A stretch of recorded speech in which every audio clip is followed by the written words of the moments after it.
नमस्कार दोस्तों, आइए देखते हैं देश दुनिया की वह बड़ी खबरें जो राजनीति, समाज और लोकतंत्र से जुड़ी है। लेकिन वीडियो देखने से पहले आप लोगों से एक छोटी सी रिक्वेस्ट है। अगर आप सच्चे पत्रकार को सपोर्ट करते हैं तो वीडियो को लाइक करें और कमेंट में बताएं कि आप हमें कहां से देख रहे हैं। तो चलिए शुरू करते हैं। आज प्रधानमंत्री मोदी ने देश को संबोधित करते हुए विकास और आत्मनिर्भर भारत पर जोर दिया। उन्होंने कहा कि सरकार इंफ्रास्ट्रक्चर, डिजिटल इंडिया और युवाओं के स्टार्टअप को मजबूत करने के लिए लगातार काम कर रही है। भाषण में पीएम मोदी ने बताया कि भारत दुनिया की बड़ी अर्थव्यवस्थाओं में तेजी से आगे बढ़ रहा है। उन्होंने कहा कि सरकार का लक्ष्य है कि गाँव-गाँव तक सड़क, बिजली और इंटरनेट की सुविधा पहुँचे। किसानों के लिए नई योजनाओं और युवाओं के लिए रोजगार के अवसर बढ़ाने की दिशा में कई फैसले जल्द लिए जाएंगे। किस मुंह से किसानों की बात करते हो? अमित शाह ने राहुल गांधी को दिखाया आईना, आंकड़ों के साथ किया चैलेंज। केंद्रीय गृह मंत्री अमित शाह ने गांधीनगर से राहुल गांधी पर तीखा हमला किया और उन्हें किसानों की भलाई के बारे में खुली बहस की चुनौती दी। यूएस, यूके और ईयू ट्रेड डील से भारतीय खेती को नुकसान होने के गांधी के आरोपों को खारिज करते हुए शाह ने कहा कि बीपा के युवा मोर्चा के अध्यक्ष कांग्रेस नेता से बहस करने के काबिल है। शाह ने पिछली उपा सरकार पर डंकल ड्राफ्ट के जरिए किसानों के हितों से समझौता करने का आरोप लगाया। संसद में आज कई मुद्दों पर जोरदार बहस हुई। लोकसभा और राज्यसभा दोनों में विपक्ष ने महंगाई और बेरोजगारी को लेकर सरकार को घेरा।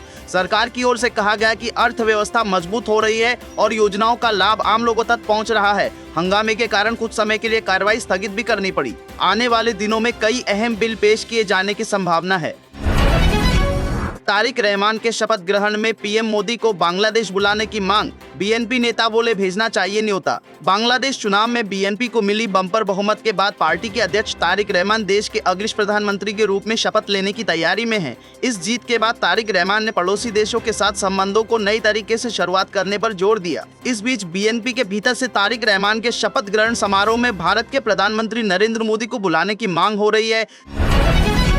केंद्रीय कर्मचारियों की डीए में 2% बढ़ोतरी के संकेत, होली से पहले हो सकता है ऐलान। केंद्रीय कर्मचारी और पेंशनर जनवरी-जून 2026 के लिए महंगाई भत्ते में बढ़ोतरी का बेसब्री से इंतजार कर रहे हैं। इसकी घोषणा होली से पहले मार्च के पहले हफ्ते में होने की उम्मीद है। T20 वर्ल्ड कप, पाकिस्तान को 61 रन से हराकर सुपर 8 राउंड में पहुंचा। Bharat ICC T20 world cup में रविवार को खेले गए 27वें मैच में भारत ने पाकिस्तान को 61 रन से हरा दिया। इस जीत के साथ ही भारतीय टीम सुपर 8 राउंड में पहुंच गई है। भारत की ओर से मिले 176 रन के लक्ष्य का पीछा करते हुए पाकिस्तान की टीम 18 ओवर में 114 रन पर ही सिमट गई।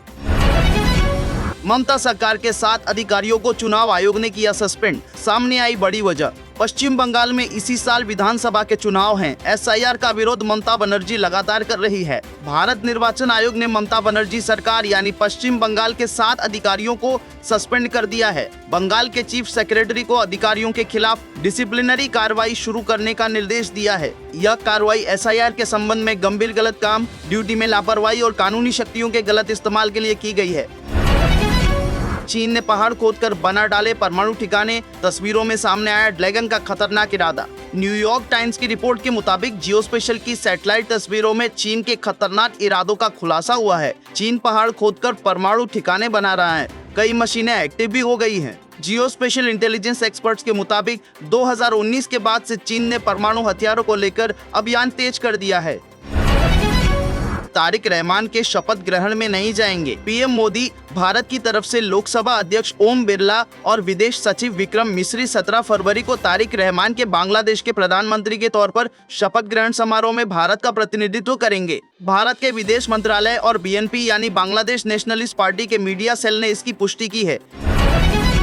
बिहार टीईटी खत्म, स्कूलों में अब सिर्फ सीटेट पास ही बन पाएंगे मास्टर साहब। बिहार के सरकारी स्कूलों में शिक्षक बनने का सपना देख रहे लाखों अभ्यर्थियों के लिए एक बड़ी और महत्वपूर्ण खबर सामने आई है। शिक्षा विभाग ने फैसला लिया है कि राज्य में अब प्रारंभिक कक्षाओं कक्षा 1 से 8 के लिए शिक्षक पात्रता परीक्षा का आयोजन नहीं किया जाएगा। विभाग के इस निर्णय के बाद अब बिहार के प्राथमिक और मध्य विद्यालयों में शिक्षक बनने के लिए केवल सीटेट के आधार पर ही आवेदन स्वीकार किए जाएंगे। रूस से तेल नहीं खरीदेगा भारत, मार्को रूबियो के दावे पर जर्मनी में एस जयशंकर का जवाब। जर्मनी में म्यूनिक सुरक्षा सम्मेलन में अमेरिका के विदेश मंत्री मार्को रूबियो ने एक बार फिर दोहराया कि भारत ने वॉशिंगटन को आश्वासन दिया है कि वह रूस से अतिरिक्त तेल नहीं खरीदेगा। मार्को रूबियो के मुताबिक भारत ने रूस से अतिरिक्त तेल नहीं खरीदने का आश्वासन दिया है। एस जयशंकर ने कहा कि भारत ऐसे फैसले ले सकता है जो पश्चिमी विचारधारा से मेल ना खाते हो।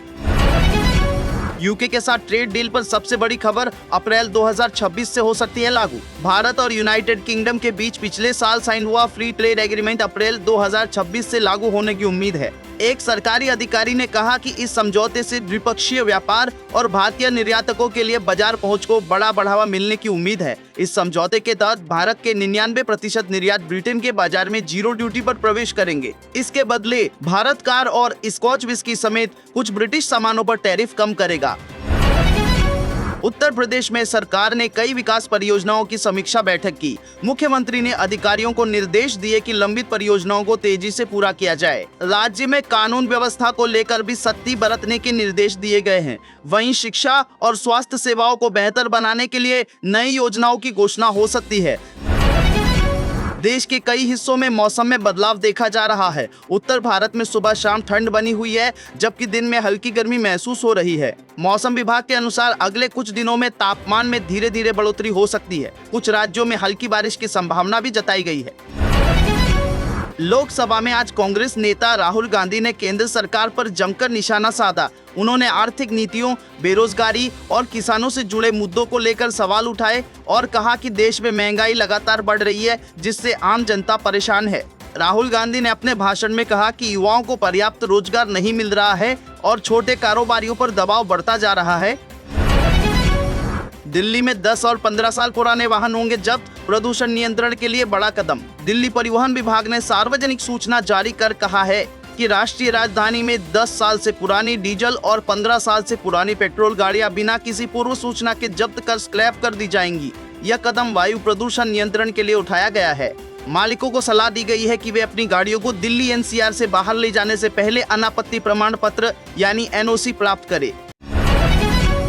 दोस्तों, आज के लिए इतना ही। अगर वीडियो इन्फॉर्मेटिव लगी हो तो वीडियो को लाइक करें और कमेंट में अपनी राय जरूर दें और शेयर करें। और ऐसी ही सच्ची खबरों के लिए चैनल को सब्सक्राइब करना ना भूलें। धन्यवाद।